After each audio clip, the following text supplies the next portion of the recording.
Si donc, vous qui êtes mauvais, vous savez donner de bonnes choses à vos enfants, à combien plus forte raison votre Père qui est dans les cieux en donnera-t-il de bonnes à ceux qui les lui demandent?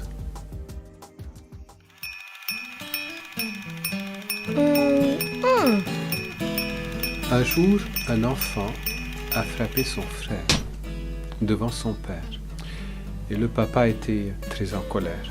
Et cet enfant s'est rendu compte que ce qu'il a fait n'était pas bien. Le papa aime ses deux fils. Il était en colère contre celui qui avait frappé l'autre. Mais il l'aimait. Son amour n'a pas changé pour lui. Et puis cet enfant a voulu se racheter.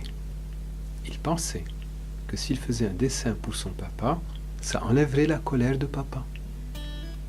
J'ai frappé mon frère, c'est pas bien. Je fais un beau dessin à papa, c'est bien. Maintenant je suis quitte. Eh bien cet enfant n'avait pas compris l'amour de son papa pour lui. Il pensait qu'il pouvait acheter l'amour de son papa avec un dessin.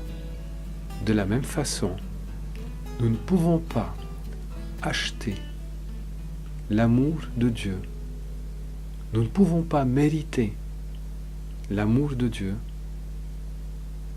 quand on essaie de faire une bonne action pour remplacer une mauvaise action.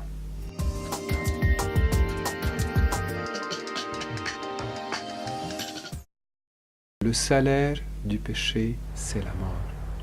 Ça veut dire que quand nous faisons ou disons quelque chose qui est contraire à la volonté de Dieu, le salaire, ce que Dieu nous donne, c'est la mort éternelle.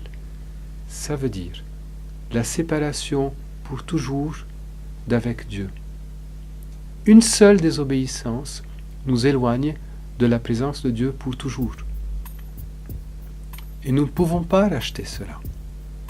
Comment faire pour que Dieu soit en même temps juste et que son amour puisse être vécu par nous? Eh bien, il est venu payer à notre place le prix de nos manquements envers lui. Il s'est fait homme, il a vécu une vie juste, et à la croix, il a pris lui-même le salaire de nos manquements sur lui. À la croix, il a payé le salaire de nos manquements.